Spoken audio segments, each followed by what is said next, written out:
Welcome to Beyond Business, where we uncover the latest trends in the global economy. In today's program, we're looking at stolen secrets and lost fortunes. We're asking what governments could and what governments should do to protect companies from industrial espionage. Earlier this year, the French Parliament passed a bill that some say is long overdue. It sets out harsher punishments for those who are found guilty of leaking a company's trade secrets. French officials took inspiration from the United States, which adopted the Economic Espionage Act back in 1996. The law made it a federal crime to steal trade secrets and conduct industrial espionage. Philip Crowther has more details from Washington. This is the man who wrote the law in the first place. James Chandler, lawyer and advisor to 3 presidents. A life dedicated to the fight against industrial espionage. We recognized as scholars that competitors of American businesses were gathering information. Millions, a company might spend millions of dollars to research something, only to have company Y step forward with the invention at some inopportune time. And it's a law that could now be adapted for France as well. I told France 15 years ago, it's very important to protect the brand, to make sure that the information needed to secure the brand is controlled, because competitors are eager to copy. In the state of Massachusetts, there is one company that's cashing in on acting within the framework of the Economic Espionage Act. Its French co-founder is there the day we visit. Digimind is paid by its clients to check on its competitors. The example here is Coca-Cola. Acquisitions, recruitment, new products, everything is available legally. In the past, maybe some companies have been acquiring information about competitors illegally, and because there are higher penalties to do that, they prefer going the ethical and the legal way. It's been boosting the Digimind business. In this box in Atlanta lies the biggest American trade secret of them all, says its owner. The Coca-Cola recipe, it's too protected by the Economic Espionage Act. A well-guarded secret indeed. Well, as I said before, the French Parliament has passed a law that's meant to crack down on industrial espionage. But the French Senate now also needs to sign off on it before it becomes law. The bill increases the maximum sentence for those who are found guilty of industrial espionage to 3 years, with a maximum fine of €375,000. To gauge the need for a law, we went to a meeting with the security directors of major French companies, and they support this initiative. C'est une loi que les professionnels de la sûreté attendaient depuis longtemps, non seulement les juristes, mais surtout les opérationnels, puisque si elle satisfait les juristes en définissant une nouvelle incrimination, elle satisfait surtout les opérationnels. Dans notre monde économique aujourd'hui, dans ce monde qui est un monde concurrentiel, les entreprises françaises en général sont très naïves.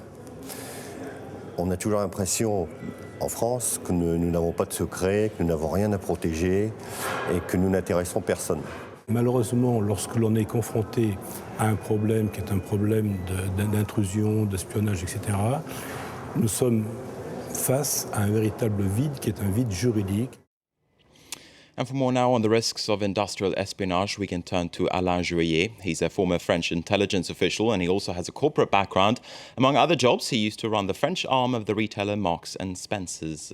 Welcome to France 24. Welcome, thank you. Now, you're the head of a group called the CDSE here in France, which brings together security directors from various companies, including the ones that we just saw there in that short clip. Why do you think, your group, why do you think that France needs this kind of legislation against industrial espionage? Well, first of all, about my club, the CDSC, we represent 89%, 90% of the main companies in France. That is to say, half part of the labor. Okay, so it's important. It carries weight with it. Exactly. So why we support this law? It's because there is, as it has been said, we face a real vacuum in our country when we face in the economic espionage. The Americans in '96 have decided to fight against, the increase of this kind of espionage, adopting a law, a bill, in order to, I would say, to protect, the business, to protect the business. But in France, it was quite impossible to do it at that time because no one was ready to go this way, I would say. Because in this country, we were thinking that industrial espionage, economic espionage was not a serious event, It was not important. Now people have changed their mind because with, the emerging countries, with the arrival of a lot of other countries, companies from other countries,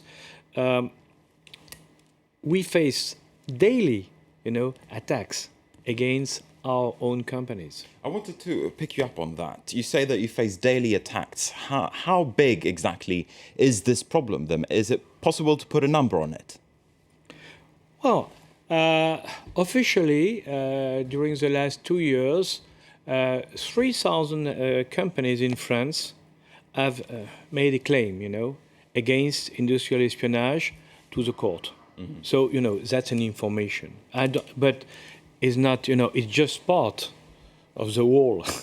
Because, as you know, a lot of companies don't want to say that they have been attacked and they have been stolen, So nobody is happy to say it. So the problem could be even bigger than what you just referred to there. Absolutely. The problem is very big. And the main issue in our country is that the law has not been prepared, to react and to act against such events.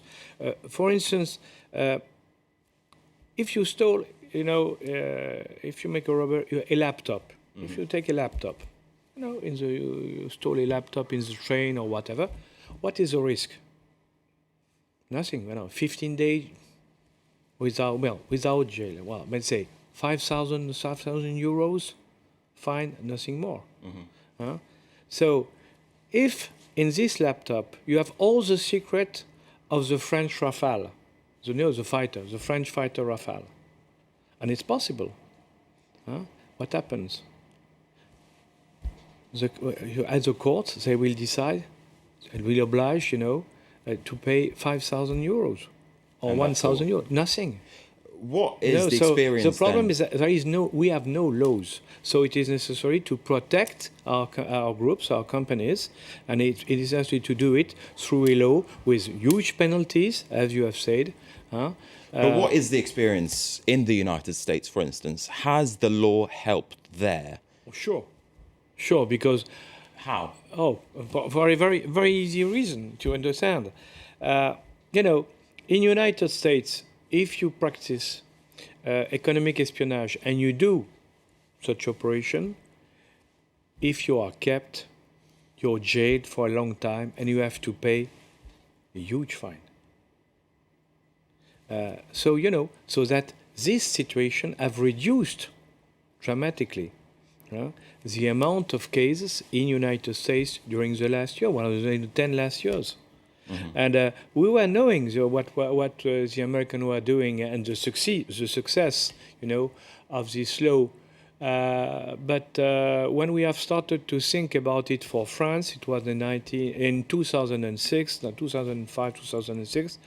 The first step has been very difficult because all the government, all the I would say, the courts, all the legal side was against. Because everybody was saying we are in a world of transparency and you are trying to get out the transparency. One criticism that has been raised against the proposal here in France, though, has been, for instance, that it doesn't really settle the question what a trade secret is and when it isn't a trade secret. What do you say about that criticism, that the law doesn't specify what a trade secret actually is? I think you're right.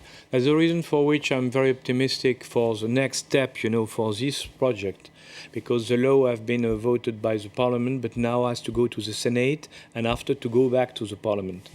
And we hope that the Senate or the Parliament will change or all the wording in order to be more accurate on what is a trade secret.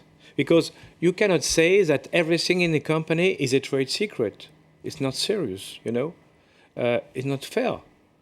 In a company, some very special issues, some key issues only have to be covered by the secret, you know. Nothing more. So the problem is how we can select it. If we have not in the law a clear definition of what is a trade secret in a company, so we will face problem with a judge. It won't stand up and in with court, everybody. basically. You know? Now, another criticism comes from us journalists. Some journalists complain that with this new law, they wouldn't be able to blow the lid, so to speak, on some corporate scandals. What do you say about that criticism, that some journalists say that they could be facing prosecution when they blow the lid on corporate scandals? Well, you know, for the defense, we use a secret, a defense secret law since 40 years, 50 years. And we have solved this problem. When, for the journalist, when something is important for them, which is covered by the defense secret, what do? The journalists ask a special commission to look at this information, secret information, and to decide if it is possible or not to publish them. So there are ways around this problem. And it works very well. Really, it works very well, because the only you say that I'm a former intelligence officer, and one very interesting point in France is that with this secret law for the defense business, it is possible to avoid to put the name of the guys in the press, but it's possible to tell about what happens. All right, we're going to have to draw a line under this discussion. Thanks very much indeed, Alain Joyer. We have run out of time. Thanks for watching at France 24. Do stay with us. We have more news coming your way soon.